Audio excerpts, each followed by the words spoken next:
Écoutez, nous vous remercions d'être venus déjà si nombreux ce matin. Alors, normalement, vous auriez dû, mais beaucoup d'entre vous n'auraient sans doute pas pu, se retrouver à l'abbaye d'Ardenne, à côté de Caen, où sont les archives d'André Gorz, à Limec. Mais pour des raisons d'organisation, nous avons choisi de faire cette rencontre à Montreuil, dont je remercie au nom de tous les organisateurs d'entrée de jeu, la maire de Montreuil, Dominique Voinet, et puis l'ensemble des participants de la ville qui nous ont aidés à organiser cette rencontre.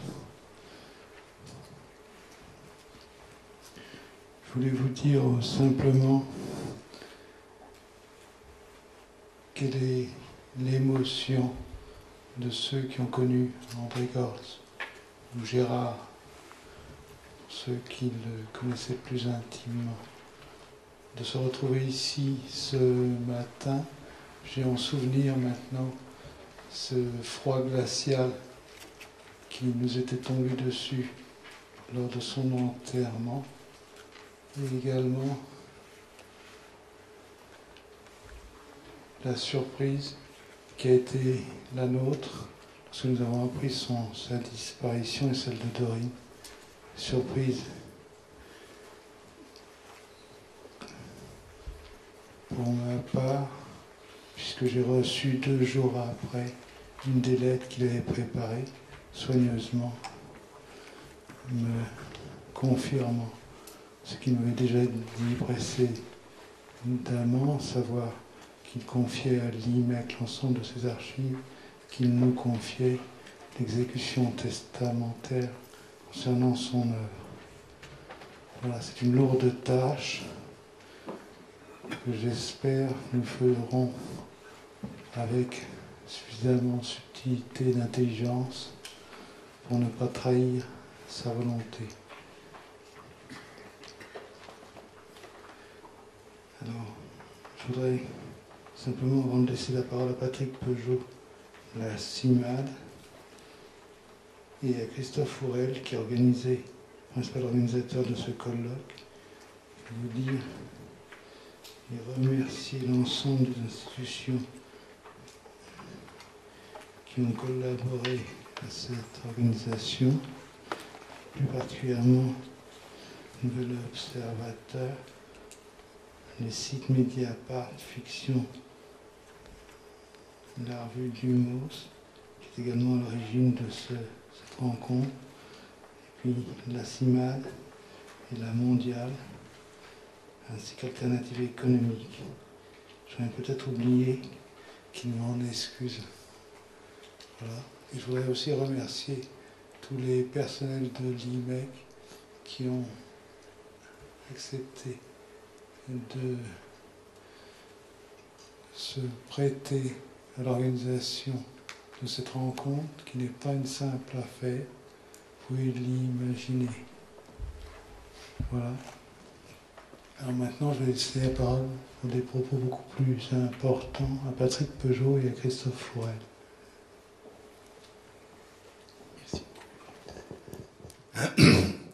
Oui, il me revient en tant que représentant de la CIMAD d'essayer de répondre à la question pourquoi la CIMAD avec André Gorz. Et je voudrais dire à cet égard combien je suis reconnaissant à Christophe Foel et à Alain Caillé d'avoir organisé cette journée qui, pour nous, est vraiment riche de toutes les collaborations qui se sont déclarées à cette occasion et qui vraiment montrent la richesse à la fois du message d'André Gorz et en même temps le fait qu'il reste encore vraiment beaucoup à dire sur son œuvre. Et je pense que de ce point de vue, le premier document sur lequel tous nous pourrons nous référer traduit bien déjà cette richesse. Mais je voudrais dire qu'en ce qui concerne la CIMAD, il est intéressant de voir qu'au fond, on retrouve justement dans ce livre probablement l'origine des liaisons qui se sont établies entre cet auteur, sa femme et la CIMAD, principalement via Jacques Maury, qui a établi avec eux une relation très étroite. Et lorsque, avec Christophe et lui, nous avons posé cette question, pourquoi la CIMAD et André Gorz, c'est intéressant de voir qu'ils sont tombés sur la même réponse.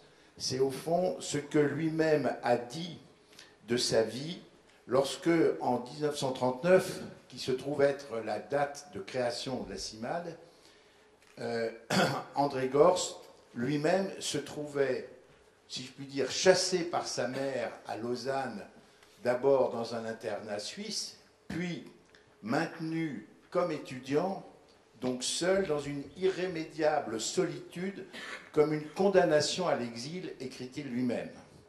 Et c'est vrai que de ce point de vue, c'est vrai qu'il le dit aussi plus précisément, l'éloignement de mon pays d'origine et des miens réactive en moi le sentiment d'un exil extérieur.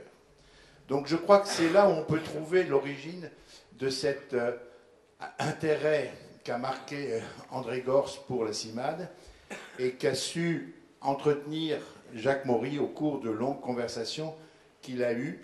Mais nous avons bien cherché, Christophe et moi, nous n'avons pas trouvé d'autres références, mais celle-là suffit à elle seule, pour expliquer cette liaison entre les deux. Alors c'est vrai qu'en disant cela, on peut s'interroger pour savoir pourquoi la CIMAD a tenu à s'associer à cette journée aujourd'hui. C'est principalement, je pense, parce qu'au fond, nous nous sommes rendus compte que derrière le geste d'André Gorz, il y avait la volonté, très clairement, de trouver un écho à ce qu'il pensait être une mission importante à cette époque, qui était l'aide aux jeunes migrants et singulièrement aux étudiants comme il l'avait été. Et c'est par ce biais qu'on retrouve l'intérêt d'André Gorz pour les migrations, parce que sinon, si vous faites une recherche dans ce livre sur la base « Est-ce qu'on parle des migrations ?», la réponse est non. Or, pour nous, CIMAD, c'est une vraie question, parce que c'est vrai que si les organisateurs de cette réunion ont dit clairement que l'œuvre d'André Gorz, c'est incontournable, à la fois à notre compréhension de l'évolution du capitalisme, mais également de la société capitaliste, au renouvellement du corpus intellectuel de la gauche, et on va probablement beaucoup en parler aujourd'hui, c'est vrai que l'un des dysfonctionnements majeurs de nos sociétés occidentales est le traitement des migrants, qui est devenu un facteur de division entre les forces politiques, donc de la société capitaliste, auquel s'était attaché, l'analyse à laquelle André Gorz s'était attaché. Et je pense que cette observation vaut aussi pour la gauche, dont le corpus intellectuel, me semble-t-il, n'a pas bien intégré le facteur migration. Permettez-moi de citer la position de Manuel Valls, auquel beaucoup de liens m'attachent, mais dont je ne peux pas partager la présentation actuelle du problème des migrations. Et c'est vrai que c'est malheureux que nous n'ayons pas su attacher la pensée de André Gorz à l'évolution de ce problème, qui notamment prend une tournure aussi écologique, dans la mesure où on peut prétendre que le développement des migrations devra longtemps encore une part à l'évolution des conditions climatiques de plusieurs régions du monde. Alors je voudrais terminer en évoquant un texte qui est aussi dans ce livre, qui est en fait une évocation par Rosana Rovanda de la journée triste mais en même temps riche, où nous avons participé à la crémation de ce couple, et où elle dit « Nous nous sommes retrouvés à 6, Madame le maire de Beaunon, Serge Laforie, du Nouvel Observateur, la femme qui avait trouvé le mot sur la porte, et 2 messieurs représentant une association protestante caricative qui se trouvaient légataires de leurs biens. » Et elle ajoute, et c'était tout à fait vrai, leurs cendres furent ensuite transportées dans le jardin de leur maison. Elles ont été dispersées sous la première pluie, sous les arbres, chargées de pommes de cette fin septembre. Et tous nous nous rappelons ce qu'était là, cet extraordinaire verger qui était constitué de tous les arbres qu'avait planté André Gorz lui-même. Alors je voudrais conclure en disant merci à André Gorz pour son soutien à l'action de la CIMAD et à la défense des droits des étrangers. Merci à André Gorz pour son appel à anticiper l'évolution multiple du capitalisme que nous entrevoyons. Mais enfin, merci à André Gorz, je dirais à Gérard, puisqu'il m'avait dit appelez-moi Gérard, pour sa générosité comme pour ses encouragements. Merci.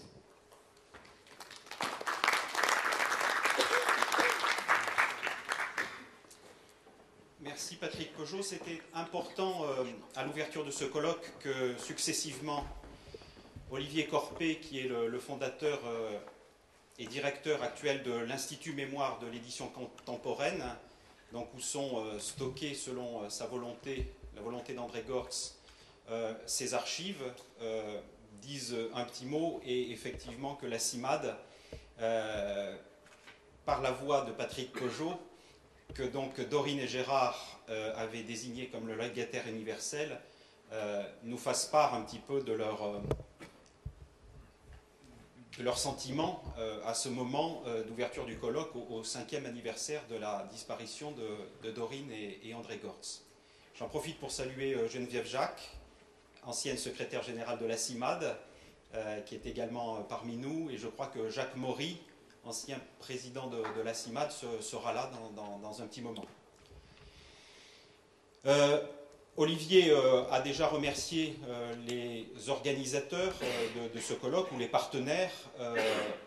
Simplement, ce que je voudrais dire en ouverture, c'est qu'effectivement, ça fait 5 ans, presque jour pour jour, que Dorine et Gérard nous ont quittés.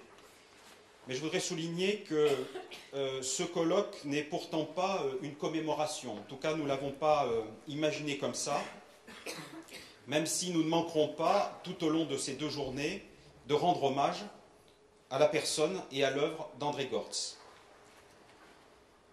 En décembre 2006, André Gorz accorde une de ses dernières interviews.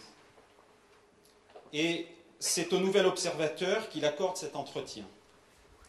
Comme vous le savez, il a été un des fondateurs de cet hebdomadaire, aux côtés de Serge Laforie, qui n'est pas encore arrivé, mais qui viendra tout à l'heure, Jean Daniel également, et K.S. Carroll. Et André Gorz a été, pendant plus de 20 ans, un collaborateur de cet hebdomadaire sous le pseudonyme, il faut le rappeler, de Michel Bosquet. Et de cet entretien, donc de décembre 2006, il y a une dernière question. Et cette question, c'est, André Gorz, avez-vous des héritiers intellectuels aujourd'hui? Et Gorz répond d'abord malicieusement, c'est une question amusante.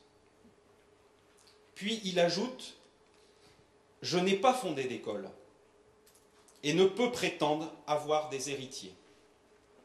Nous ne sommes donc pas les héritiers d'André Gorz. Mais nous considérons néanmoins que nous avons reçu en héritage son œuvre et son itinéraire. Et c'est ceci, cette œuvre et cet itinéraire, qui inspire sans doute pour beaucoup d'entre nous nos réflexions sur l'avenir de notre société, comme sans doute nos engagements militants, associatifs et politiques. Et j'en profite pour remercier à ce moment-là, évidemment, la ville de Montreuil qui nous accueille, comme l'a rappelé tout à l'heure Olivier Corpé. Dominique Voynet sera là ce soir, la maire de Montreuil sera là pour la lecture de lettres AD. Et je salue Patrick Petitjean, un de ses adjoints, qui est présent avec nous. Nous ne sommes donc pas ici pour élaborer ou réciter un catéchisme gortzien. Nous souhaitons simplement et modestement nous appuyer sur l'œuvre d'André Gorz parce que nous la considérons tous comme une œuvre importante. Patrick l'a rappelé tout à l'heure, à l'instant, elle est aujourd'hui incontournable pour ouvrir des prolongements, pour ouvrir des nouvelles voies de réflexion politique et d'engagement citoyen qui pourraient permettre de trouver des solutions à la crise de civilisation, pour reprendre l'expression d'Edgar Morin, dans laquelle nous sommes entrés. Le titre que nous avons choisi de donner à ce colloque mérite peut-être 2 mots d'explication. penser la sortie du capitalisme, le scénario Gortz.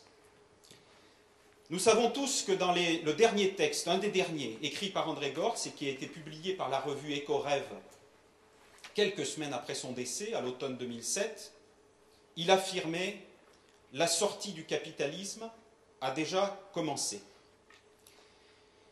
Cette affirmation en guise de testament ne peut laisser indifférent, surtout lorsqu'elle est prononcée par un auteur dont la rigueur de la pensée et l'acuité visionnaire ont toujours forcé le respect et l'admiration, même de la part de ceux avec qui les désaccords étaient manifestes et explicites.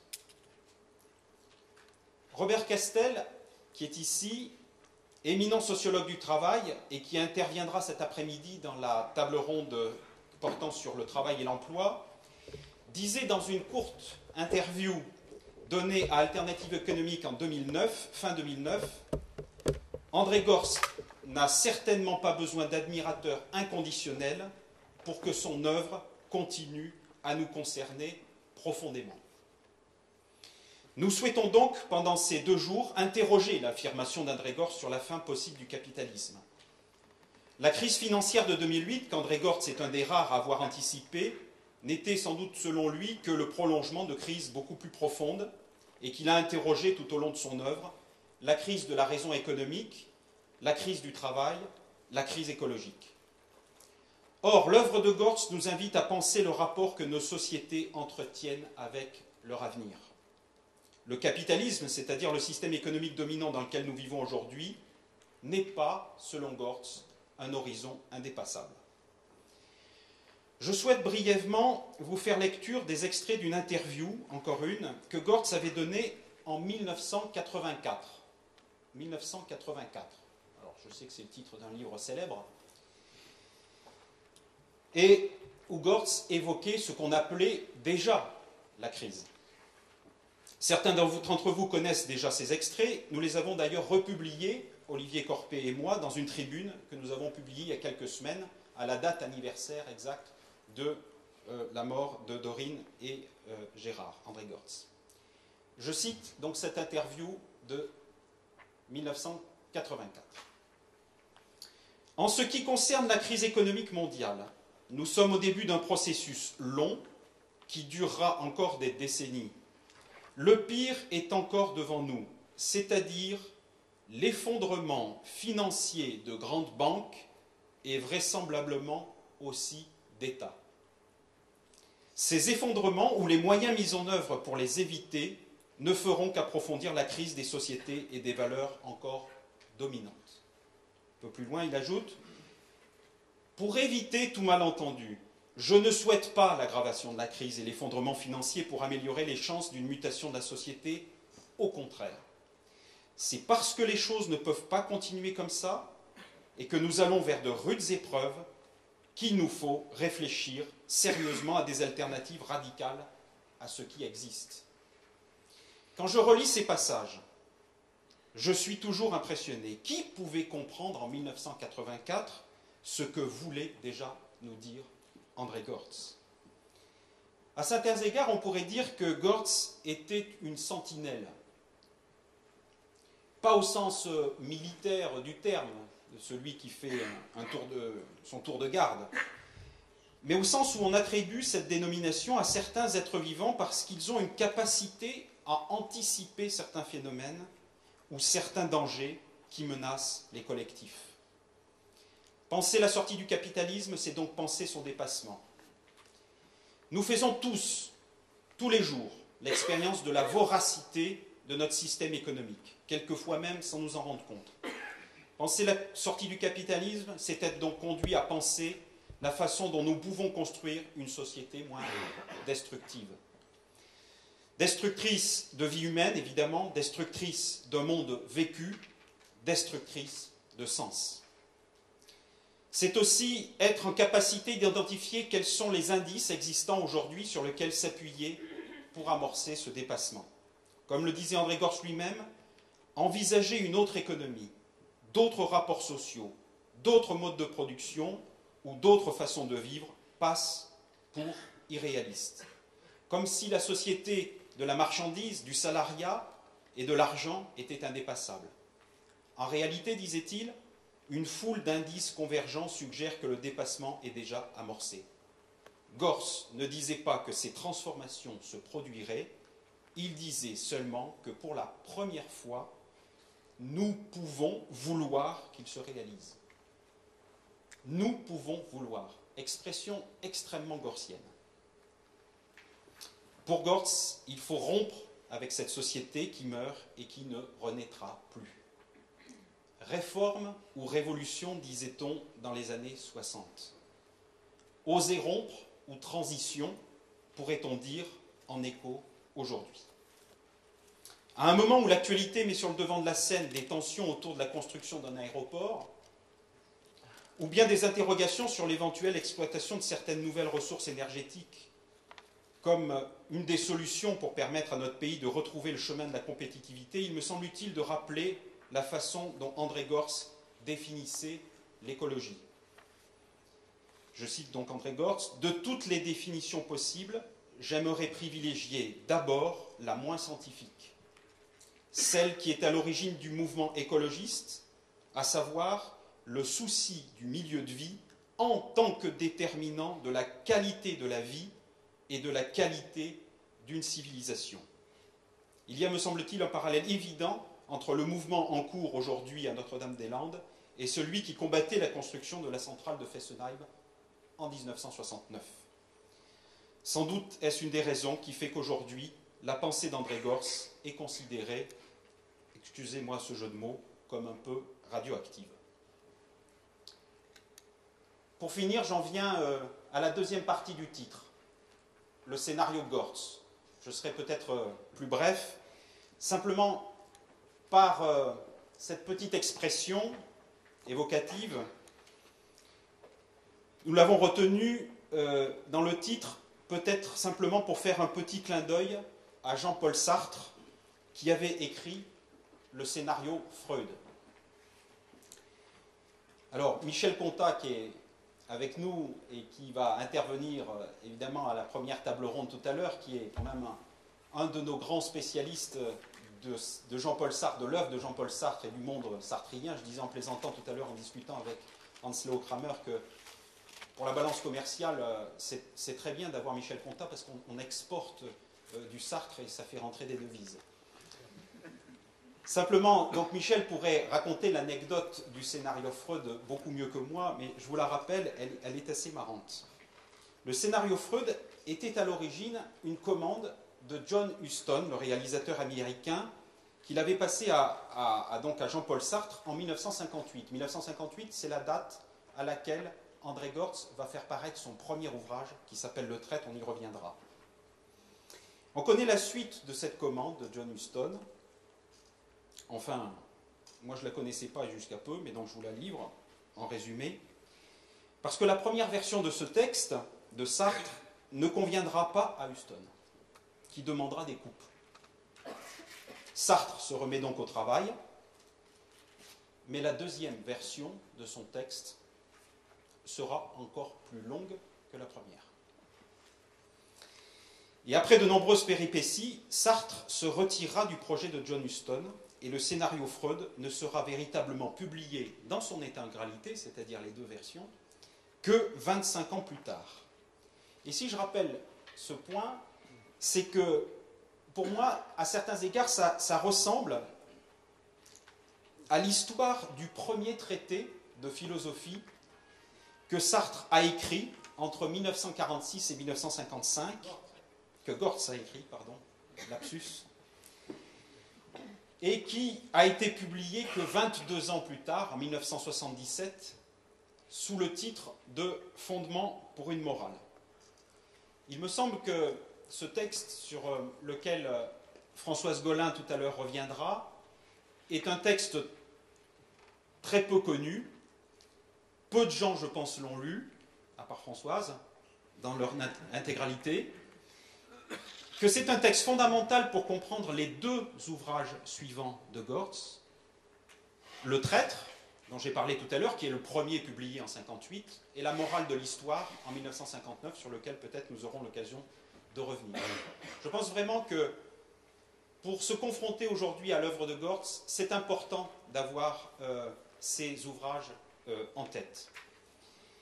Pour comprendre les fondements philosophiques de Gortz, et ils sont importants, Michel y reviendra peut-être.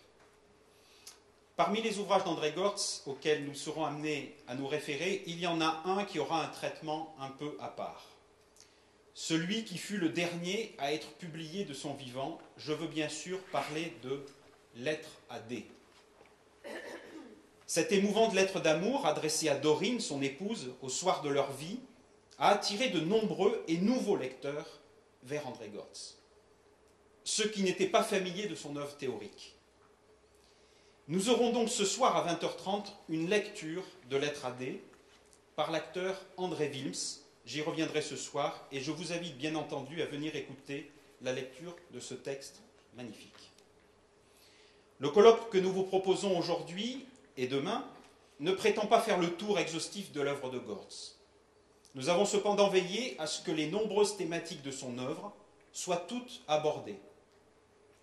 Le sens de l'existence, l'avenir du travail et de l'emploi, les évolutions du capitalisme, l'écologie politique, le revenu d'existence, toutes ces thématiques sont les sujets des 5 tables rondes qui vont jalonner les 2 journées. Nous souhaitons que ce colloque soit l'occasion d'un débat le plus nourri possible. Chaque table ronde dure 2 heures, ce qui vous donnera l'occasion de prendre la parole, d'exprimer vos questionnements, vos analyses, vos témoignages.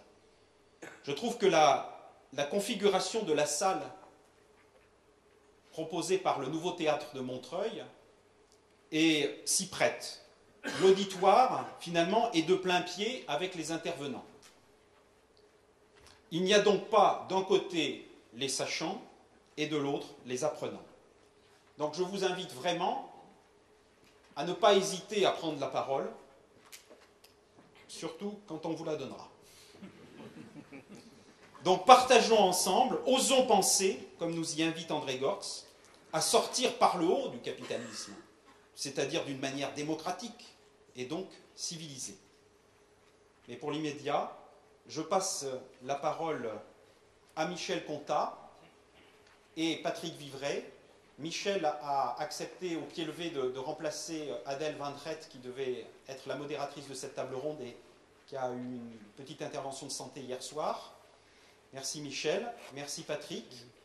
Et les autres intervenants, Hans-Léo Kramer, qui est venu d'Allemagne, que nous remercions, qui parle un français impeccable et qui l'écrit encore mieux, puisque nous avons correspondu par mail, et Françoise Golin, qui était encore hier à l'IMEC, à l'abbaye d'Ardenne, à Caen, dont Olivier parlait tout à l'heure, où sont stockées les archives d'André Gortz. Merci encore d'être venus si nombreux. J'espère que ce colloque remplira vos attentes et je vous invite à, évidemment, prendre la parole, encore une fois, quand on vous la donnera. Mais voilà, n'hésitez pas à le faire et puis peut-être éteignez vos insupportables. Je vais donc vous parler d'André Gortz, de Morel et de Sartre. Le Traître, ce livre extraordinaire qui, comme le dit Jean-Paul Sartre dans son avant-propos, donne naissance non pas à un écrivain, mais à un homme, met en scène un personnage appelé Morel, qui joue un rôle décisif dans la vie d'André Gortz. J'ai lu Le Traître à sa parution en 1958, en y découvrant quelque chose de plus important qu'un roman, La fabrique d'une liberté. Une invitation à se produire soi-même en prenant conscience de sa contingence, en même temps que de son histoire et de ses aliénations. Une méthode pour comprendre sa propre inscription dans une histoire sociale collective est le moyen d'y construire une singularité authentique qui permettra à un individu quelconque de dire « je ». C'est cela l'invention de Morel, à laquelle procède André Gortz dans Le Traître.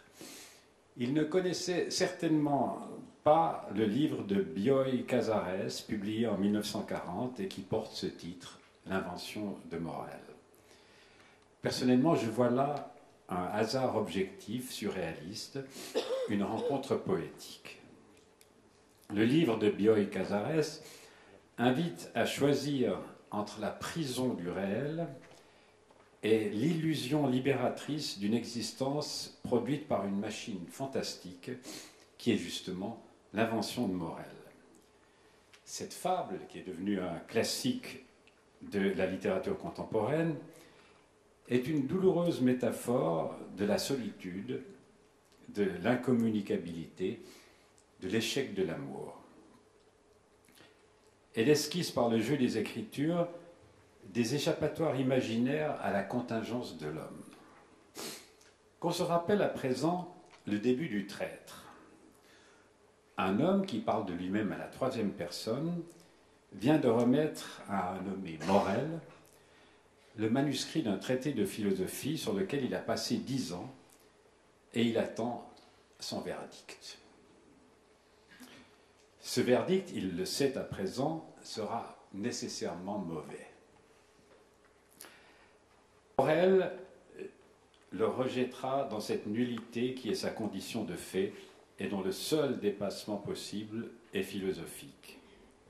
Parce que je ne suis de nulle part, d'aucun groupe, d'aucune entreprise, l'exilé de tous les groupes et entreprises, il n'y a que cette alternative, être, en marge de toute société et de l'histoire, le surnuméraire de l'espèce humaine, pur consommateur d'air, d'eau, de pain, de travail d'autrui, réduit à l'ennui de vivre, à la conscience aiguë de la contingence de tout ce qui m'entoure, ou m'élever en conscience à l'absolu, c'est-à-dire tout fonder philosophiquement comme un moment de l'aventure spirituelle, et, ceci fait, retrouver à partir de cet intérêt spéculatif le goût du concret. 200 pages plus loin, 200 pages d'inventaire et de spéculation, de récits autobiographiques et de méditation, surgit Morel en chair et en os. Nous sommes en 1946 en Suisse, à Lausanne, où le narrateur, jeune réfugié pendant la guerre, vit dans une très grande solitude, à moitié voulue. Morel a été invité à donner une conférence dans un grand cinéma.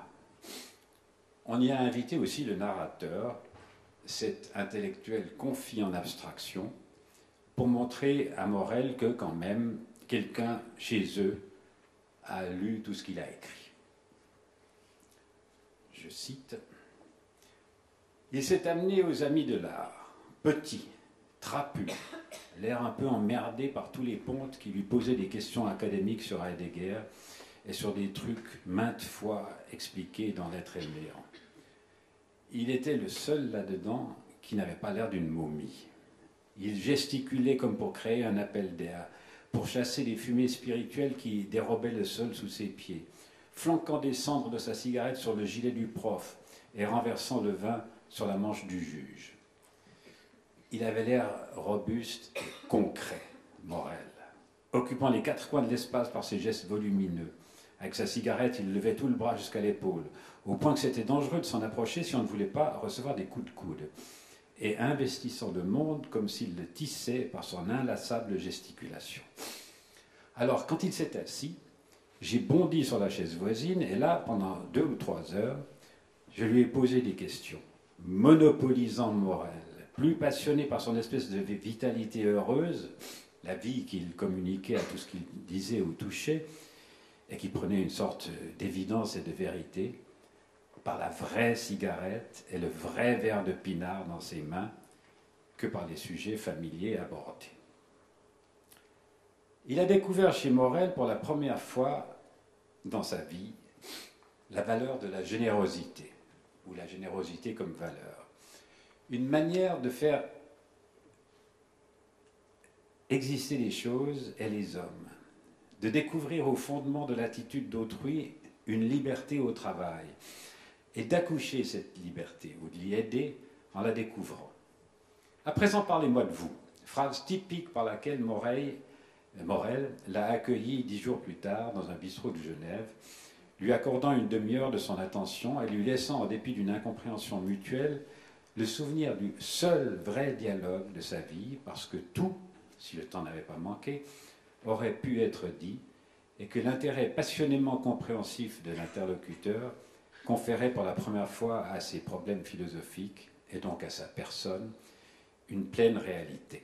Le jeune intellectuel expose à Morel l'éthique neutre du refus absolu qu'il a tiré de l'être et le néant.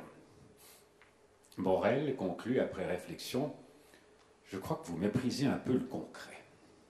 Et il ajoute « Vous êtes tout de même un peu essentialiste ». Le jeune homme baisse la tête et dit « C'est vrai ». À partir de cette rencontre décisive, André Gorz, qui s'appelle encore de son vrai nom Gérard Horst, va tenter de rejoindre le concret par la voie philosophique. C'est une entreprise de longue haleine dans laquelle le rapport vécu avec Sartre va évoluer et devenir de plus en plus étroit, jusqu'à établir une collaboration, un dialogue dans lequel Gorz ne se cantonnera pas dans la position du disciple, mais construira sa propre pensée. C'est ce rapport que je voudrais à présent esquisser. Non sans avoir d'abord répondu à cette question que certains d'entre vous peut-être se posent, pourquoi Morel? Gorz lui-même répond.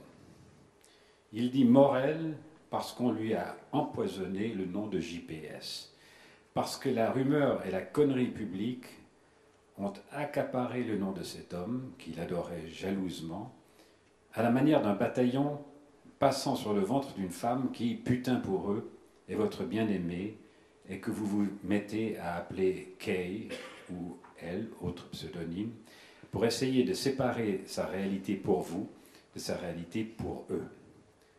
Si l'on veut une réponse plus anecdotique, je signale que le livre de Sartre, L'Imaginaire, est dédié à M. Louis Morel et qu'il s'agit du père d'un garçon à qui il donnait des cours de philo dans les années 20. Quand j'ai lu Le Traître, et que j'en ai fait mon guide dans l'existentialisme marxiste, ou le marxisme existentialiste dont je me forçais de faire ma propre philosophie, je n'avais pas 20 ans, j'étais en terminale à Lausanne, je n'avais pas encore lu L'être et le néant, et si j'annotais passionnément ce livre comme un manuel d'authenticité, au sens sartrien du mot, c'est aussi parce qu'il était l'œuvre d'un ancien lausannois. Je pouvais parler de son auteur avec des gens de la génération précédente, des grands frères qu'il avait bien connus et dont il parlait lui-même. Ainsi, Freddy Buach, le directeur de la Cinémathèque suisse et son fondateur, ainsi Franck Jotran, le rédacteur en chef du supplément littéraire de la Gazette de Lausanne. Celui-là même qui avait dit à Gorz « Tu pues l'intelligence comme d'autres sentent des aisselles ». L'intelligence, c'était ma valeur suprême, c'est-à-dire la capacité de comprendre ma propre situation, d'y trouver une intelligibilité de portée générale et qui passait par la conscience politique. Nous étions en pleine guerre d'Algérie et nous, jeunes intellectuels suisses romans, nous sentions concernés par cette guerre parce que la culture française, c'est-à-dire aussi notre culture, y était impliquée et plus que cela, compromise. Sartre, par son engagement contre cette guerre, était notre boussole éthique. Et avec lui, sa revue Les Temps modernes, que nous lisions religieusement.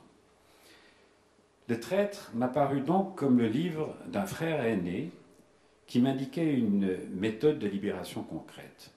Je lui donnais une sorte de codicille personnel en publiant dans une revue lausannoise un texte intitulé « On a raison à 20 ans », où je décrivais en langage gortzien ce qui était ma situation à moi, celle d'un petit bourgeois littéraire, mon ambition d'y échapper.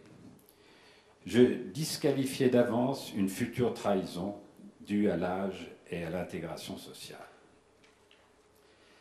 La guerre d'Algérie n'était pas la préoccupation première d'André Gorz. mais bien l'articulation de la morale et de la politique.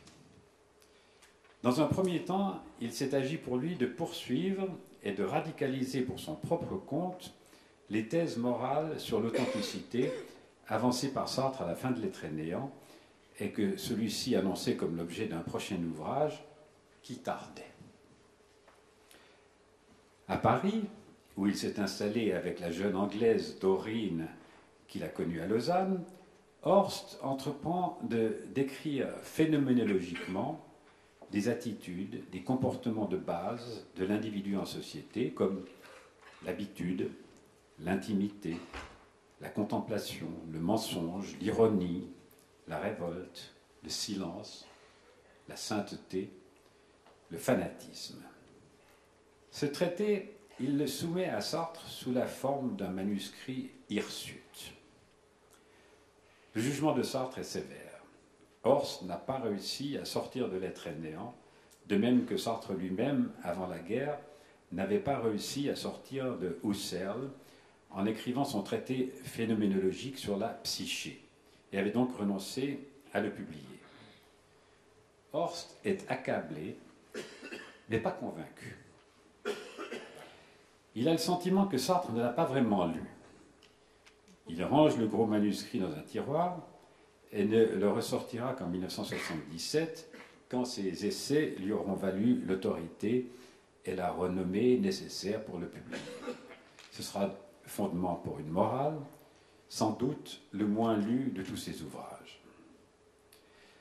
Le traître, donc, résulte de l'échec du manuscrit auprès de Sartre, son unique lecteur. Et c'est la réussite du traître qui va socialiser Gortz. Il sort de la solitude grâce à Dorine aussi, spontanément beaucoup plus sociable que lui, et qui l'aide à devenir un journaliste économique apprécié, à Paris Presse d'abord, à l'Express ensuite. Le couple, qui a vécu dans un grand dénuement, reçoit avec grâce la plupart des intellectuels de gauche français et étrangers dans son appartement de la rue du Bac d'abord, de la rue de Tolbiac ensuite. Le traître tentait de fonder l'existence même de l'intellectuel comme individu social dans sa fonction de contestation. L'intellectuel, pour Gortz, ne peut échapper à la séparation qui le constitue en tant qu'intellectuel, c'est-à-dire un traître à tout ordre établi. Mais il peut faire de cette séparation l'occasion d'une contestation radicale de toutes les aliénations, une contestation politique autant qu'existentielle. Par sa volonté de rejoindre les autres hommes, par sa conscience d'appartenir, qu'il le veuille ou non, à une histoire collective, il devient un intellectuel révolutionnaire. Tel est le credo pratique de Gortz. Dans l'ouvrage qui suit Le traître, La morale de l'histoire, en 1959, il tente de poursuivre au niveau de la collectivité l'entreprise de libération que son premier livre avait achevée au niveau de l'individu. L'ouvrage, en évaluant les chances d'une révolution aujourd'hui, reste marqué par une grande abstraction. Il veut s'accrocher aux espoirs d'une déstalinisation du bloc soviétique. Il est beaucoup plus sévère à l'égard des États-Unis, où il décèle tous les effets d'une aliénation grandissante entraînée par le mode de production capitaliste, toujours plus lourd et complexe, et par le triomphe de la consommation sans limite. Les grands thèmes de la réflexion ultérieure de Gortz sont en place. Le travail, son aliénation, son inhumanité, l'hétéronomie, l'organisation de la société productive aux dépens de la vie personnelle, la consommation induite par de faux désirs conditionnés par la publicité, la solitude, la culpabilité, le socialisme difficile, le capitalisme de plus en plus contraignant, les loisirs aliénés, non créatifs. De son côté, en 1960, Sartre publie l'énorme et rébarbative Critique de la raison dialectique, où il tente d'établir les conditions d'intelligibilité de l'histoire par une discussion serrée avec le marxisme, considéré comme l'horizon philosophique indépassable de notre temps, mais aussi comme une doctrine arrêtée du fait de la glaciation intellectuelle stalinienne. L'adversaire, pour Sartre, est le marxisme dogmatique des staliniens français. Et son terrain est de plus en plus l'histoire, plus que la politique du temps présent, dans laquelle il s'engage en revanche jusqu'au cou par le combat anticolonialiste. Une fois de plus, c'est Gortz qui nous facilite l'accès à Sartre en fournissant de la buissonnante critique de la raison dialectique une carte au 10 millième, claire et précise. Cela aura été l'un de ses mérites constants, la clarté pédagogique, la synthèse éclairante. Politiquement, il semble s'opérer entre Sartre et Gortz un partage des tâches dans les années 60. À Sartre, l'engagement contre la guerre d'Algérie, pour la révolution cubaine, en un mot, le tiers-mondisme. À Gortz, le compagnonnage intellectuel avec les marxistes italiens qui tentent de penser le passage d'une économie capitaliste à une économie dirigée, sans centralisme excessif, par la mobilisation de la classe ouvrière dans des organisations autonomes à caractère syndical. Pour nous, militants intellectuels des années 60, il y avait cet intellectuel à deux têtes, Sartre tiers-mondiste et Gortz, initiateur en France de la ligne italienne contre l'ouvriérisme myope du Parti communiste français. Mai 68, qui résulta aussi pour une bonne part du combat militant contre la guerre américaine au Vietnam, allait remettre la révolution à l'ordre du jour, en partie contre le réformisme révolutionnaire théorisé par Gortz dans Réforme et Révolution, qui date de 1969, mais fait état d'une réflexion pré-68. Après de brèves premières rencontres qui avaient surtout pour terrain ma lecture du Traître et nos expériences lausannoises, j'ai connu Gortz surtout à partir de 1970. Nous sommes devenus alors, ma femme et moi, des intimes du couple Gortz-Dorine. Le livre Les Écrits de Sartre, bio-bibliographie que Michel Ribalka et moi avons publié en 1970, avait été très favorablement accueilli par les Sartriens historiques, la famille Sartre, à laquelle Gortz appartenait d'une façon un peu marginale. Sartre avait beaucoup d'estime pour lui, pour son intelligence aiguë, mais il n'y avait pas entre eux de vraie intimité. La cause en était que Sartre considérait la philosophie comme une entreprise d'écriture. Il n'aimait donc pas du tout les discussions intellectuelles, alors que Gortz, au contraire, aimait débattre, discuter, argumenter, et argumenter de façon serrée. Je ne discutais avec Sartre que de nos goûts en matière de littérature et de cinéma. Avec Gortz, qui nous invitait volontiers au restaurant, ma femme et moi, il fallait ferrailler ferme. J'avais chaque fois l'impression de passer un examen. No small talk. Ça pouvait être épuisant. Je poursuivais tant bien que mal ma propre réflexion morale en matière politique. Gortz me confia la dactylographie que Sartre lui avait passée de ses Notes pour une morale, un manuscrit de 1947-48 que Sartre avait abandonné parce que, disait-il, il s'était aperçu qu'il était en train d'édifier une morale mystifiée, une morale d'écrivain à l'usage d'écrivain. Il était, depuis 1965, embarqué dans la rédaction d'un nouvel ouvrage où il examinait les conditions d'une morale dialectique qui se fonderait sur sa propre critique de la raison dialectique. Nous étions évidemment, Gortz et moi, très curieux de ce travail. Sartre en parla, mais fort peu finalement, dans les entretiens pour le film Sartre par lui-même qu'Alexandre Astruc et moi tournions en 1972, entretien auquel Gortz participa avec d'autres membres de l'équipe des Temps modernes. À cette époque, Sartre menait deux vies politiques parallèles. L'une avec ses amis des Temps modernes, qui n'avaient sur la politique qu'une prise intellectuelle, l'autre avec les jeunes militants de la cause du peuple, qui l'entraînaient dans des actions spectaculaires. Gortz et moi avions de la méfiance pour cette théâtralisation de l'action politique par les gauchistes maoïstes, et nous craignions de plus en plus l'instrumentalisation à laquelle Sartre se prêtait à mesure que sa santé s'altérait et que la demi-cécité l'empêchait d'écrire. En 1972, Gortz, qui voyait d'un bon œil mon intimité avec Sartre, renforcé du fait que je préparais l'édition de la Pléiade de ses romans, me proposa de venir vivre à Paris afin d'assister la direction des temps modernes. Il s'agissait de seconder à tour de rôle Gortz, Jean Pouillon et Jacques-Laurent Bost dans la confection technique des numéros, en préparant la copie et en corrigeant les épreuves. À partir de là, ma femme et moi avons fréquenté le couple Gortz-Dorine assidûment. Nous avons pris conscience de l'énorme importance qu'avait Dorine, non seulement dans la vie affective, mais dans le travail intellectuel de Gortz. Elle était sa première interlocutrice, sa collaboratrice permanente. À eux deux, ils constituaient un modèle de couple qui avait quelque chose de fabuleux.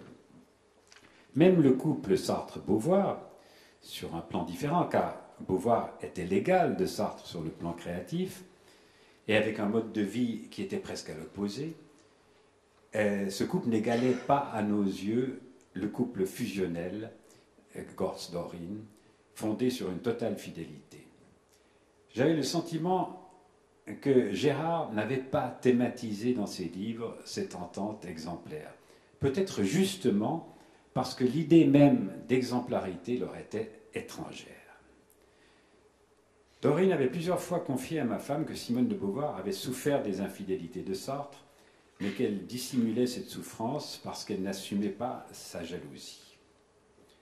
La maladie de Dorine, les douleurs physiques constantes qu'elle entraînait, les soins qu'elle nécessitait, les avaient encore rapprochés. Leur proximité avait quelque chose de presque effrayant à cause de la dépendance totale dans laquelle ils étaient l'un par rapport à l'autre.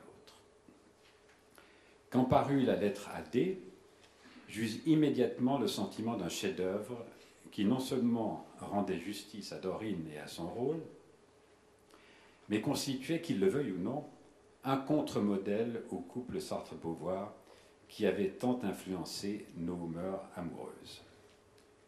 Je pus en rendre compte dans Le Monde à travers un portrait qui fit plaisir à Gortz et contribua au succès de son livre. Dorine, quant à elle, restait énigmatique.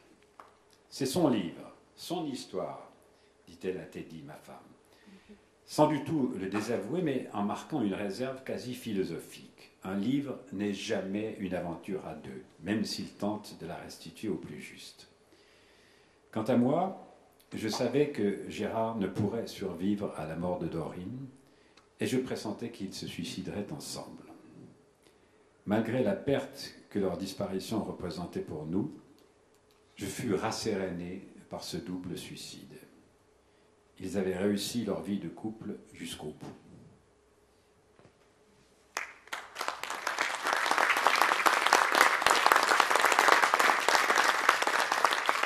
Alors, ce que je propose, c'est que s'il y a des réactions dans la salle, eh bien, elles suivent immédiatement les différents exposés.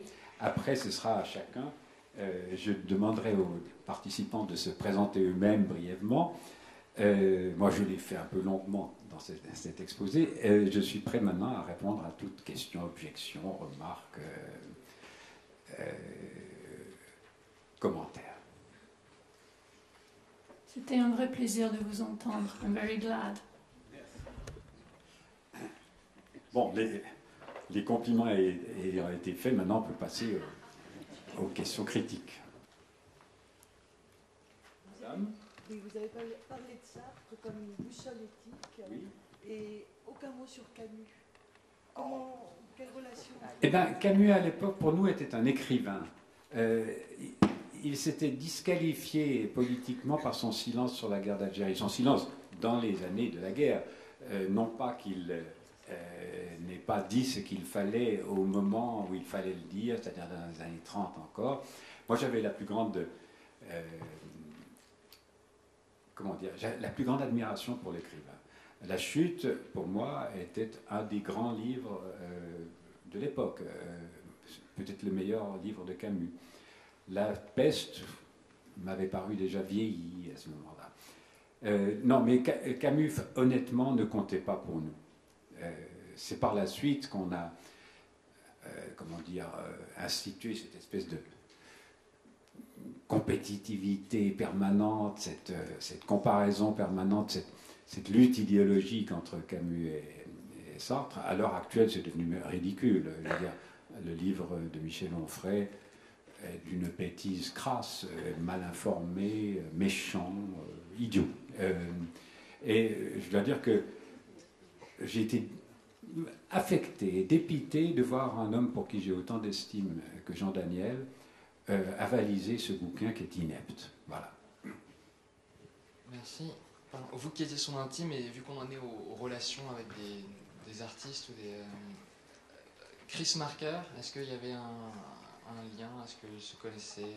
Entre Gortz et Chris Marker, oui, je crois qu'ils se connaissaient, mais je n'ai jamais rencontré Chris Marker chez Gortz. Oh, ils devaient se connaître parce que Chris Marker avait la responsabilité de cette collection... non, il avait lancé la collection qui s'appelle Écrivain de toujours, qu'ensuite Francis Janson a reprise aux éditions du Seuil. Et Chris Marker, donc certainement ils se sont rencontrés, mais je n'ai pas d'idée sur leur proximité. Merci. Moi, je dois dire qu'à la lecture de Lettres AD, j'ai été un peu gêné par le fait qu'en quelques dizaines de pages, je ne sais plus quel est le nombre de pages de Lettres AD, enfin en quelques dizaines de pages, il puisse à ce point, comment dire, démolir d'une certaine façon ce qu'il avait écrit dans Le Traître. Et ça me paraissait d'une certaine manière injustifié. Enfin, bon, je dis là une certaine gêne que j'ai ressentie à la lecture de Lettres AD. Je ne l'ai pas ressenti parce que justement je connaissais le rôle vraiment décisif que Dorine remplissait auprès de Gortz, et que justement cet aspect-là était totalement absent du Traître. Et je crois que c'est un peu par remords, d'ailleurs il le dit, hein, par remords d'avoir méconnu ou tu l'importance de cette relation fusionnelle, qu'il avait du mal à comprendre lui-même. Hein. Je crois que c'est en écrivant Lettre AD comme une sorte de lettre d'adieu, parce qu'à ce moment-là, Dorine allait vraiment mal, qu'il s'est, comment dire, livré à lui-même dans cet état d'amour absolu que je trouvais alors très émouvant.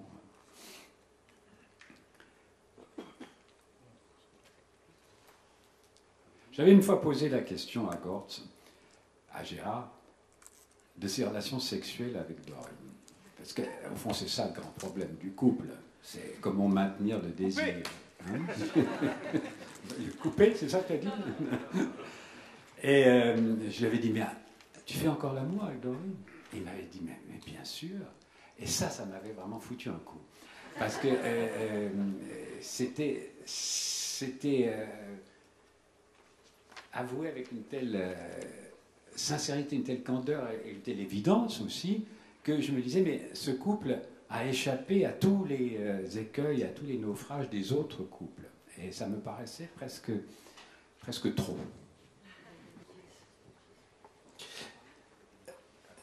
Alors, merci à Michel pour cette intervention passionnante.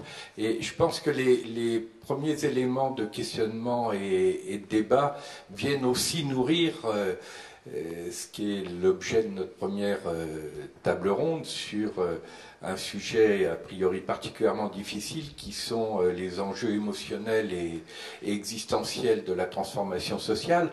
Parce que précisément, l'une des questions qu'a posé Camus, et qu'a posé Camus dans La Peste, c'est ce qu'il appelle le pauvre et terrible amour. Les humains aux prises avec leur pauvre et terrible amour. Et ce que moi je trouve passionnant, y compris dans la relecture critique du Traître dans Lettres à Dorine, c'est que la question de l'amour devient centrale. Au fond, Gortz fait le pas que n'ose pas faire Badiou, dans son étonnant éloge de l'amour, mais après avoir expliqué à quel point l'amour était central dans la compréhension de l'altérité, quand son intervieweur pose à Badiou la question politique, là, Badiou calme. Non, le politique reste organisé autour de la figure du combat avec l'ennemi.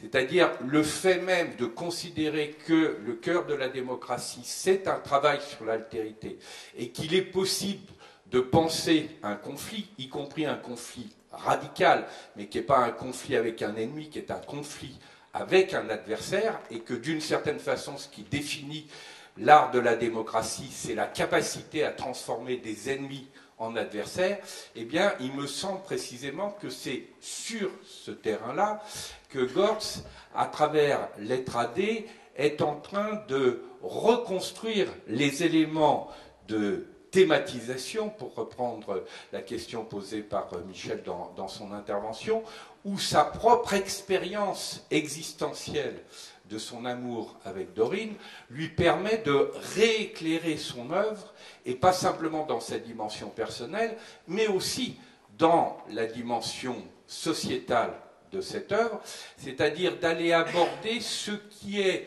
le point aveugle par excellence de la question des alternatives au capitalisme, et qui est justement, à travers la question de la démocratie, le problème de l'altérité, et derrière le problème de l'altérité, d'une façon radicale, on retrouve cette question de l'amour.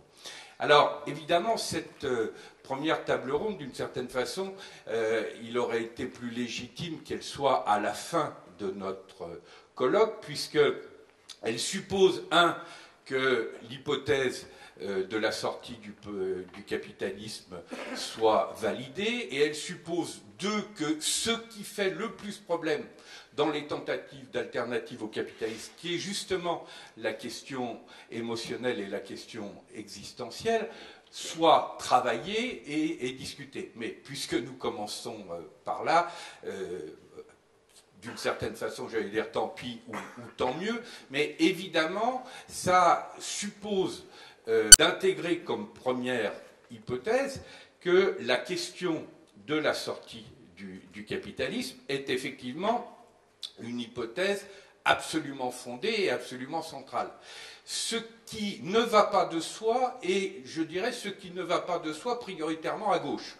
Parce que l'un des paradoxes de la situation que nous avons vécue au cours des 10 dernières années, c'est que la gauche, globalement, même l'extrême gauche, a fini par considérer que l'au-delà du capitalisme était quasiment impossible, et que c'est plutôt de l'intérieur des milieux du capitalisme lui-même, et en particulier du capitalisme financier, que la lucidité sur les risques d'une crise absolument majeure du capitalisme avait été évoquée au cours de ces dernières années. Pour ne donner que ce seul exemple que je citais là dans mon article sur le livre de Quai à Dorine, Penser les enjeux émotionnels, la transformation sociale, c'est plutôt chez des gens comme Patrick Artus de Natixis, donc des gens qui sont des acteurs du capitalisme financier, qu'on pouvait lire « Le pire est à venir de la conjonction des 5 caractéristiques majeures de la globalisation,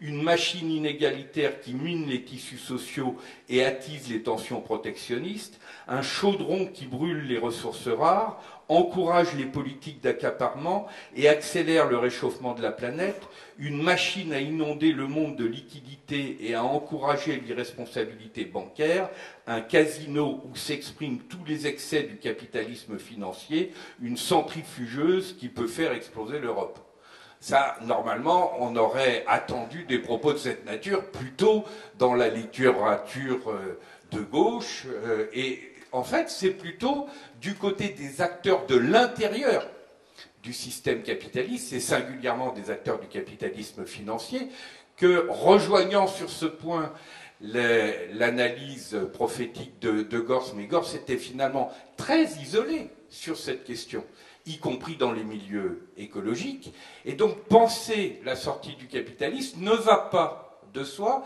parce que ça veut dire aussi comprendre ce que les courants alternatifs au capitalisme n'avaient pas non plus clairement compris dans le capitalisme.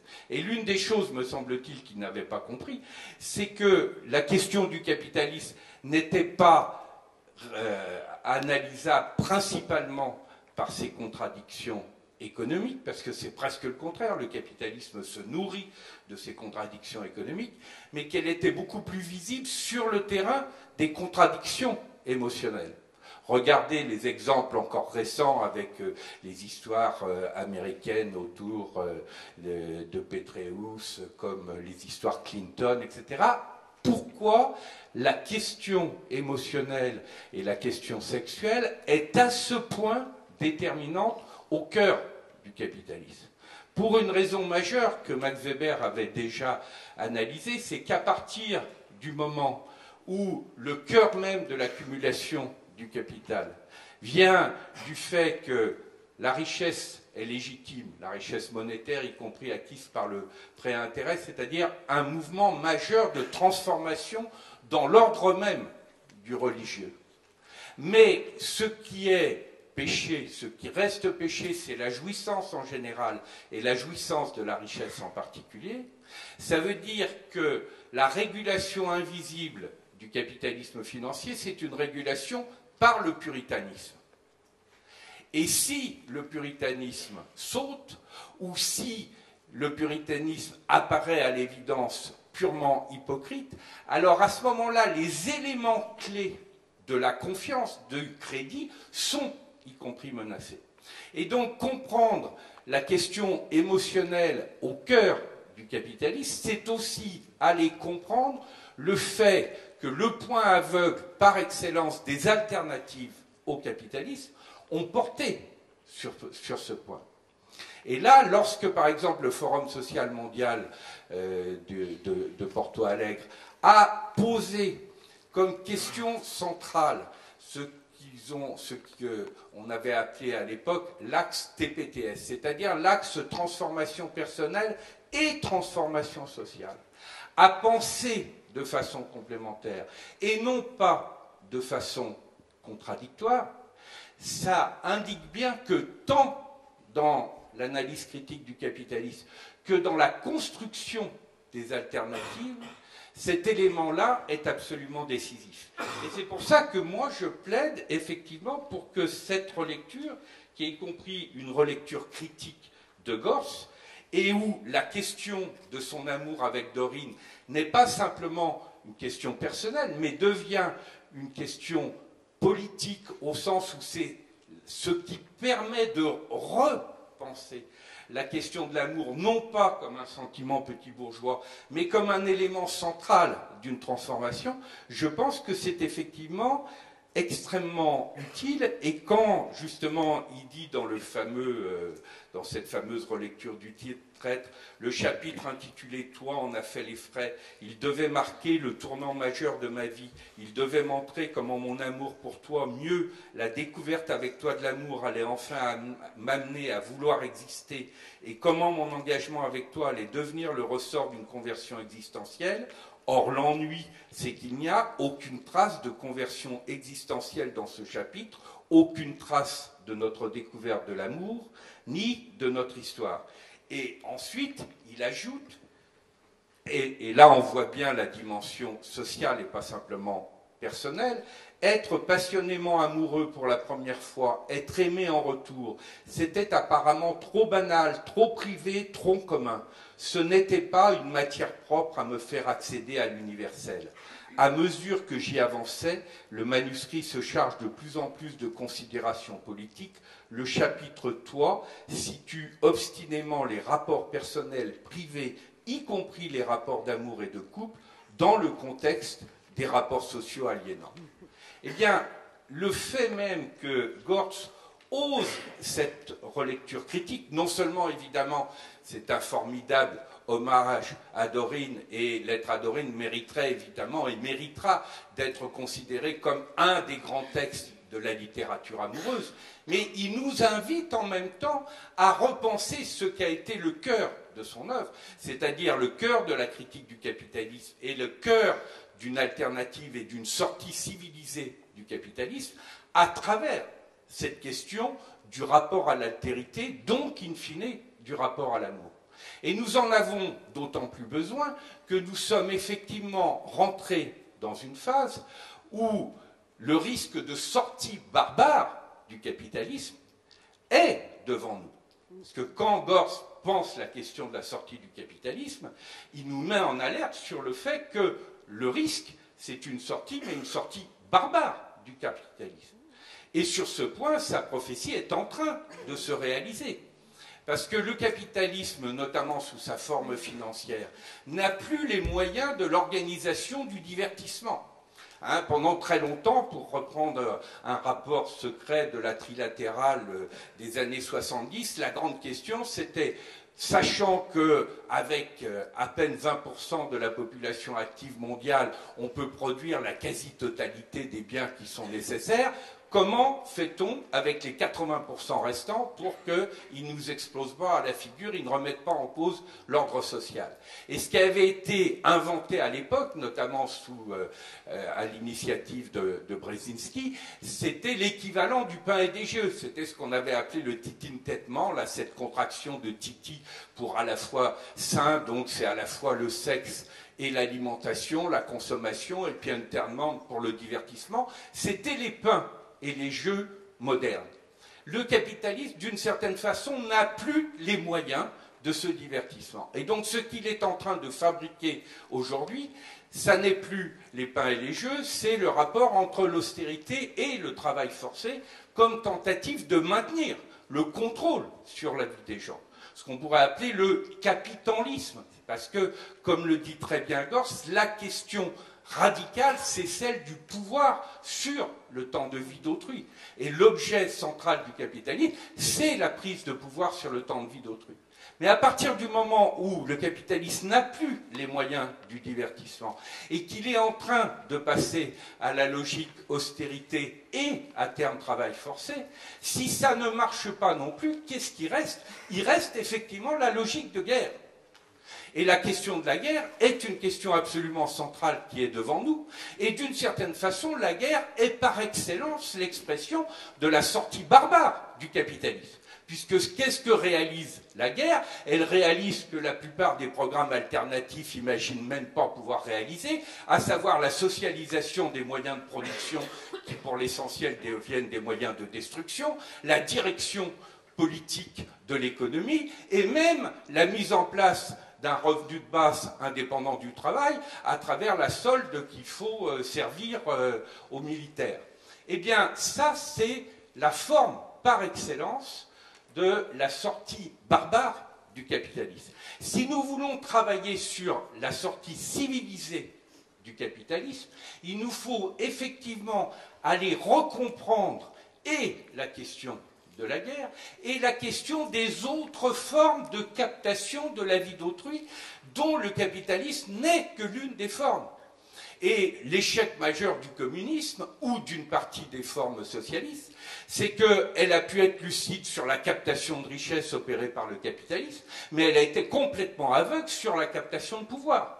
Autre forme radicale de prise du pouvoir sur la vie d'autrui. Mais ça peut être aussi la captation de sens. Les intégrismes et les fondamentalismes réalisent sur le plan spirituel la même forme de captation sur la vie d'autrui. Et on comprend bien que si on oppose la logique du despotisme à la logique du capitalisme, on est toujours dans des formes de captation sur la vie d'autrui. Et comme la captation en termes de pouvoir et en termes de sens peut s'avérer encore plus destructrice que la captation sous forme de richesse, on comprend bien pourquoi, in fine, le capitalisme peut finir par vaincre en quelque sorte par défaut. Et donc reposer cette question centrale qui ose dire que la question du rapport à l'altérité, donc la question de la qualité relationnelle, donc ce qui va fonder la démocratie elle-même et ce qui va fonder, y compris à l'intérieur des mouvements alternatifs au capitalisme, la forme même de leur combat et la forme même de leur débat devient absolument essentielle. Je voudrais terminer en rappelant une autre grande figure qui va être de plus en plus actuelle à l'époque contemporaine, c'est la figure de Rosa Luxembourg. Parce que précisément au moment où la question de la guerre, où la question de la sortie du capitalisme va se poser, il nous faut revisiter la radicalité de Rosa Luxembourg. Mais il nous faut aussi la revisiter à la lumière de ce que, dans ses lettres de prison notamment, elle avait commencé, elle aussi, à mettre en évidence et à comprendre, et notamment que ce que Guattari avait appelé la question écosophique, hein, Guattari, que Gortz, il entretenait aussi des rapports extrêmement forts avec Guattari, c'est-à-dire la question de l'éthique relationnelle, de l'éthique comportementale, au cœur même d'un projet transformateur. Parce que, in fine, l'énergie créatrice par excellence, qui permet à un mouvement alternatif de ne pas reproduire des logiques de domination, de ne pas être lui-même bourreau après avoir été victime, de ne pas être lui-même dominant après d'avoir vécu des logiques de domination, c'est par excellence ce que disait déjà Spinoza, c'est l'énergie de la joie de vivre. Parce que c'est cette énergie de la joie de vivre qui, à partir du moment où elle est dans la pleine acceptation de la condition humaine, ne sort de la logique de l'aliénation et permet à ce moment-là que l'énergie créatrice de la transformation alternative ne redébouche pas sur de nouvelles formes de domination. Ben, c'est précisément cette énergie de la joie de vivre qu'évoquait Rosa Luxembourg dans ce texte magnifique, quand elle dit « Tâche donc de demeurer un être humain, c'est vraiment là l'essentiel. Et ça veut dire être solide, lucide et gai. Oui, gai, malgré tout le reste. Rester un être humain, c'est jeter, s'il le faut, joyeusement, sa vie tout entière sur la grande balance du destin. Mais en même temps, se réjouir de chaque journée de soleil, de chaque beau nuage. Le monde est si beau malgré toutes les horreurs, et il serait plus beau encore s'il n'y avait pas sur Terre des pleutres et des lâches. Eh bien, je pense qu'à l'heure où nous avons à organiser un conflit qui est un conflit contre la logique de guerre, contre toutes les logiques de captation, celle du capitalisme sur la richesse, celle des despotismes et des totalitarismes sur le pouvoir, celle des intégrismes et des fondamentalismes sur la question du sens. Et nous avons à construire un conflit comme alternative à la violence, à construire des éléments de résistance créative, qu'au cœur même de ces résistances, l'auto-transformation, qui consiste à accorder à la qualité relationnelle au sein même des mouvements qui sont dans cette alternative, dans la reconnaissance de l'altérité, dans la qualité démocratique, et oser dire que la question de la qualité d'amour est une question centrale pour un mouvement transformateur, oui, je crois que nous pouvons dire merci à Gortz, à Gérard, sur cette formidable audace de l'être à Dorine, d'avoir osé de nous transmettre cette direction-là. Et comme toujours, parce que l'une des chances extraordinaires, c'est le fait que l'énergie de l'amour est capable d'être plus forte que la barrière énergétique de la mort, eh bien c'est la raison pour laquelle aujourd'hui Gérard et Dorine continuent de nous donner de la force de vie. Merci.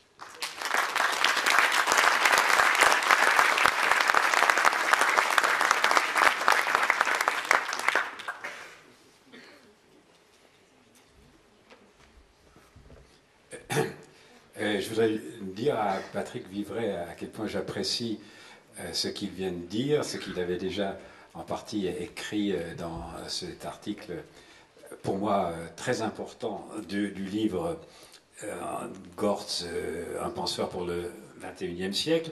Je crois que nous avons eu raison, enfin que les organisateurs, les concepteurs de ce colloque ont eu raison de placer en tête de notre réflexion la question existentielle. Parce que finalement, c'est de là qu'on part. Et le plaidoyer final de Gortz, au fond, pour l'érotisation de la vie politique, c'est-à-dire de l'action, c'est quelque chose que nous avons tous à repenser. Et donc je crois que, la façon radicale dont vous interprétez cet ultime tournant de la pensée de Gortz est vraiment importante pour l'avenir. rien ne se fera sans cette érotisation au sens le plus profond du terme. Est-ce qu'il y a d'autres remarques dans l'auditoire? Tout à fait. Par hasard, j'ai assisté à une réunion de survivalistes. Alors, je peux vous dire que la guerre, c'est pour bientôt, parce qu'ils s'arment et ils créent des communautés de subsistance et ils ont de plus en plus d'écho. Et ils sont soi-disant en mouvement de la décroissance, mais ils rejoignent le Front National par leur thèse. Et donc, j'apprécie beaucoup l'éloge du lien social et de la relation que vient de faire M. Vieuret comme une sursaut de civilisation en opposé à ces attitudes fascistes étranges. Excusez-moi, dans ce que vous avez dit, il y a une chose qui m'a beaucoup surpris, c'est vous avez évoqué la logique de guerre comme une sortie barbare du capitalisme. Or, moi, j'ai toujours cru savoir que la guerre était au contraire, historiquement, le moyen de redonner un sang neuf et une nouvelle énergie à la machine capitaliste en la débarrassant du surplus de travailleurs et de biens produits. Donc je ne vois pas comment cette logique pourrait amener à renverser le système au lieu, comme ça s'est toujours produit jusqu'alors, de le consolider pour lui redonner 30 glorieuses devant lui une fois que tout est cassé.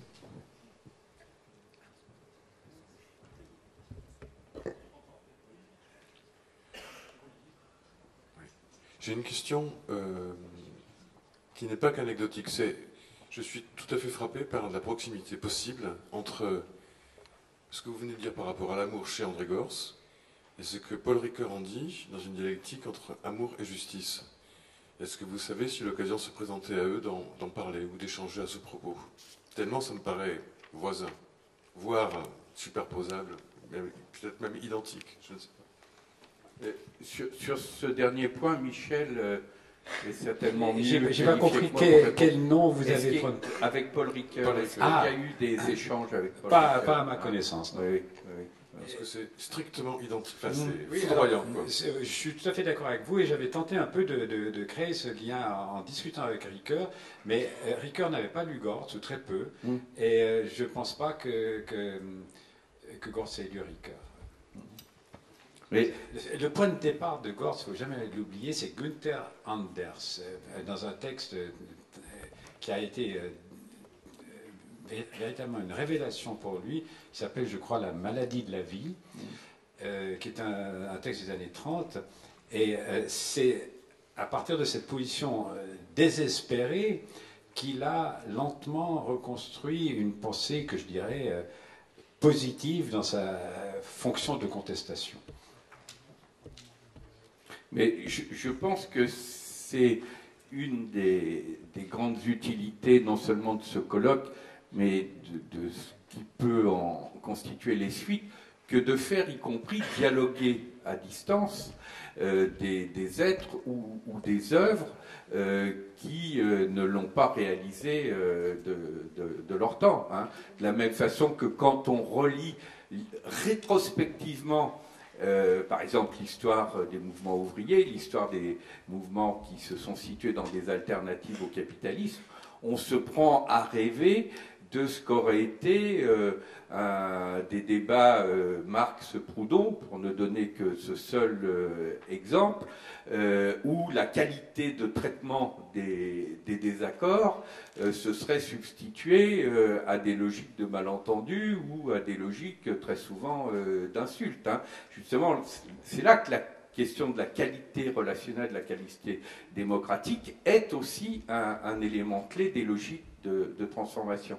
Alors, par rapport à votre question, puis je reviendrai sur la question de l'amour et ce que disait Michel avec force sur la question de l'éros. Moi, je pense effectivement que nous avons tendance à confondre la question du capitalisme et la question du marché. Ça, c'est un point qui ne va pas de soi, parce que aussi bien les libéraux que les marxistes ont tendance à considérer que fondamentalement, c'est la même chose. Moi, je crois au contraire, comme avait mis en évidence Fernand Braudel, qu'à terme, il y a une contradiction entre des logiques de marché et des logiques capitalistes. Pourquoi ? Parce que le marché, si c'est un vrai marché, il a besoin de la régulation pour organiser l'échange. Par exemple, il a besoin de la paix et il a besoin du droit. Sinon, c'est du marché noir. Et à terme, comme le capitalisme, lui, n'est pas dans une logique d'échange, mais il est dans une logique de puissance, c'est pour ça que si vous laissez le capitalisme être dans sa propre dynamique, il arrive effectivement à la destruction de l'échange, y compris à la destruction des marchés. Et donc, quand on dit « oh ben la guerre, ça fait partie du cycle capitaliste », ça ne veut pas dire pour autant que l'organisation des marchés en fait partie. Et qu'est-ce qui s'est passé justement dans l'après-guerre? C'est que l'impossibilité du capitalisme à réaliser des marchés, à recréer à travers de très fortes régulations publiques ce qu'on a appelé à l'époque des économies mixtes, par exemple, ou ce que, dans un mouvement auquel André Gorz a participé, qui était un mouvement extrêmement passionnant, ce qu'on a appelé l'économie plurielle, l'appel pour une économie plurielle. Alain Caillé, Valérie Peugeot, Roger Su, etc. ont très largement participé à ces rencontres et c'était très émouvant de voir André Gorz qui pratiquement ne se déplaçait plus. Les rares fois, l'une des rares fois où il est venu, c'était pour ça.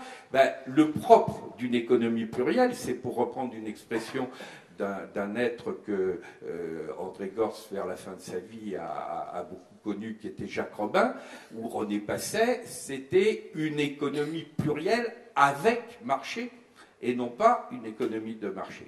Et donc, de ce point de vue-là, comprendre le moment des années d'après-guerre, sans l'idéaliser, mais comme un mouvement qui n'est pas un mouvement strict de capitalisme, en tout cas certainement pas de ce que Robert Reich a appelé l'hypercapitalisme, je crois que c'est important pour comprendre qu'on n'est pas dans une logique qui est à ce point englobante du capitalisme que pratiquement on pourrait décrire les 150 dernières années comme étant simplement du capitalisme.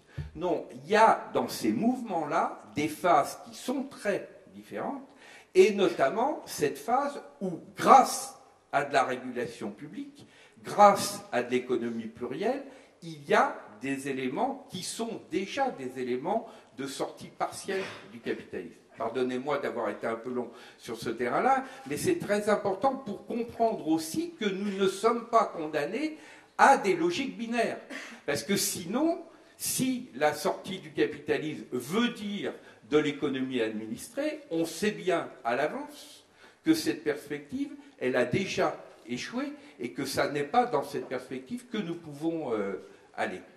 Alors, pour revenir sur la question de ce que vous évoquez à travers le survivalisme, etc., l'alternative positive à ces formes-là, qui effectivement peuvent finir par être et guerrières et fascisantes, c'est celle qui est très bien décrite par, dans le dernier livre de Bénédicte Magnier sur 1 million de révolutions silencieuses. C'est la façon dont des êtres s'auto-organisent de façon coopérative dans des situations d'absolue nécessité, pour être effectivement dans une logique de survie, mais qui n'est pas une logique de survie fermée, de repli identitaire et même de guerre, mais au contraire une logique de reconstruction du lien social. Quand vous prenez par exemple une ville comme Détroit, qui a été complètement détruite par la crise industrielle de l'automobile américaine, où la plus grande partie de la population blanche est partie, et les modes de réappropriation de l'espace, et notamment de l'espace pour créer de la vie, et notamment à travers le fait que des parcelles urbaines sont transformées en jardins potagers et repermettent à travers l'acte de base d'une création de nourriture et de nourriture partagée, ça c'est une forme d'auto-organisation qui est à la fois radicale et coopérative dans son principe, qui est sur le terrain de la survie, mais qui, à la différence des logiques de type survivaliste, est une logique ouverte, une logique créatrice, une logique de résistance créatrice, et non pas une logique guerrière. Et puis je termine justement sur le retour, notamment à travers ce que Michel disait avec force, sur la question de l'érotisation. Et ça nous renvoie à la question de la qualité d'amour. Vous savez, les Grecs, c'est Jean-Yves Leloup qui le rappelle avec force, avaient distingué plusieurs formes d'amour, et la toute première forme d'amour, c'est la porneia. Et la porneia, c'est justement cette forme d'amour qui n'a pas encore accédé à l'altérité, et notamment celle du nourrisson qui est dans un rapport d'absorption. Dans sa vulnérabilité, il est dans un rapport d'absorption, par exemple avec le corps de sa mère. Et ce n'est pas gênant du tout pour le nourrisson. Par contre, si on a des êtres humains qui restent scotchés à la porneia et qui n'ont pas progressé vers l'éros, c'est-à-dire vers la capacité de pleine reconnaissance de l'altérité, eh bien à ce moment-là, toutes les logiques de possession qui se mettent en place vont faire que la porneia va être destructrice et la porneia va conduire à ce pauvre et terrible amour dont parlait Camus. Donc effectivement, le grand problème, c'est la montée en qualité d'amour. On ne tombe pas en amour, contrairement à l'expression consacrée. La grande question, c'est comment on s'élève en qualité d'amour et comment on s'élève notamment de la porneia vers l'éros. Et ça, c'est une question politique et ça n'est pas simplement une question personnelle.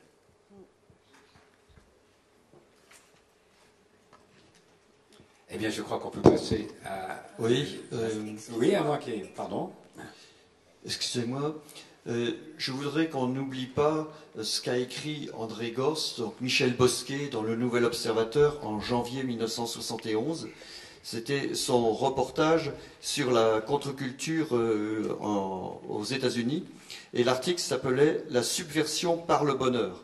Et je trouve que le titre est vraiment excellent. C'est un peu ce que disait Patrick Vivray au sujet de la joie de vivre. Et une des formules d'André Gorz dans cet article qui m'avait beaucoup marqué à l'époque, j'avais 18 ans, j'étais déjà depuis 5 ans un militant écolo. Et cette formule, c'était, il citait ces jeunes révolutionnaires du côté de la Californie, « Pour nous, le grand soir commence tous les matins ». Et ces jeunes voulaient dire par là, nous essayons d'introduire du charnel, du viscéral dans notre vie quotidienne. C'est la révolution de la vie quotidienne. Et ça, ça disait beaucoup de choses aux situationnistes français à l'époque, ou à Henri Lefebvre, insister sur le mot vie quotidienne. Et moi, j'appartenais à ces jeunes à ce moment-là, qui pensaient que, évidemment, dès qu'on pense révolution, on commence déjà par vivre ensemble une nouvelle forme sociale. Donc, à l'époque, on disait on vivait en communauté. Et je trouve essentiel cet aspect qui était très fort à l'époque, de critique de la vieille vie militante qui avait existé au XIXe siècle, qui avait existé jusque dans les années 50. Et cette vie militante où, entre autres, les hommes pensent les grands textes et les femmes apportent le café et tapent, font les dactylos. Donc il y avait une énorme importance de l'aspect révolutionner les rapports hommes-femmes et révolutionner dans le sens d'apporter du plaisir dans la vie quotidienne, d'apporter de la joie. Il y avait tout cet aspect-là. On voulait vraiment sortir... avec mon esprit de jeune de 18 ans à l'époque, sortir de cet aspect combat égale austérité, égale vie difficile. Et une autre chose, j'ai entendu dire des choses un petit peu exagérées sur le survivalisme. Je voudrais insister sur le fait qu'il existe depuis longtemps un survivalisme d'extrême gauche. Les jeunes en Europe et en Amérique du Nord qui se disent survivalistes se disent avant tout anarchistes ou green anarchistes. Ce sont des écolos radicaux qui veulent absolument quitter le monde industriel pour ne pas être compromis avec une vie polluante et une vie aliénante. Moi-même, j'ai participé à des stages avec ces green anarchistes, ces anarchistes anti-cives, où on apprend tous les gestes de la vie qui permet d'être totalement autarcique. Les références essentielles, actuellement, il y a un livre d'Éric Valli, le célèbre photographe des tribus de l'Himalaya, qui vient de faire un reportage excellent sur les 1 million de personnes sur 315 millions en Amérique du Nord, qui ont absolument tout plaqué et qui vivent cachés dans les forêts des montagnes rocheuses. Il a fait aussi un film qui s'appelle Lynx, une femme hors du temps. C'est une femme qui a quitté l'Europe à l'âge de 18 ans, et maintenant elle a 43 ans, et elle organise depuis une dizaine d'années, parce qu'elle vit elle-même totalement dans la nature, elle a même boycotté le métal, c'est-à-dire qu'elle fabrique tout à la façon paléolithique, et des Français ont participé à ces stages qu'elle organise depuis une dizaine d'années. Donc il y a aussi ce survivalisme-là, qui n'a rien à voir avec la réaction guerrière, accumuler des armes, comme hélas cet autre survivalisme d'extrême droite. On les reconnaît, c'est des gens qui sont passionnés de tirer sur cible, d'accumuler des kalachnikovs, d'accumuler des munitions. Mais il n'y a pas que ça, et j'ai remarqué dans la presse ces temps-ci une exagération du côté de ce survivalisme spectaculaire d'extrême droite. Il n'y a pas que ça. Simplement une question comme ça tout à l'heure, mais très brève. Quand Patrick, tu parles de guerre, de sortie du capitalisme, sortie barbare par la guerre, moi j'ai encore du mal à savoir la guerre de qui contre qui. Mais on n'est pas obligé de répondre à cette question. Warren Buffett a déjà répondu à cette question. Hein, dans cette espèce de marxisme inversé, quand Warren Buffett dit « La guerre de classe existe, elle est menée par ma classe, la classe des riches, qui est en train de la gagner », eh bien, ça veut dire que c'est la logique de l'apartheid social mondial. Hein. C'est pour ça que la question de la guerre est une question absolument centrale, et que la production de conflits comme alternative à la violence de la guerre est également une question tout à fait décisive. Merci pour cette précision.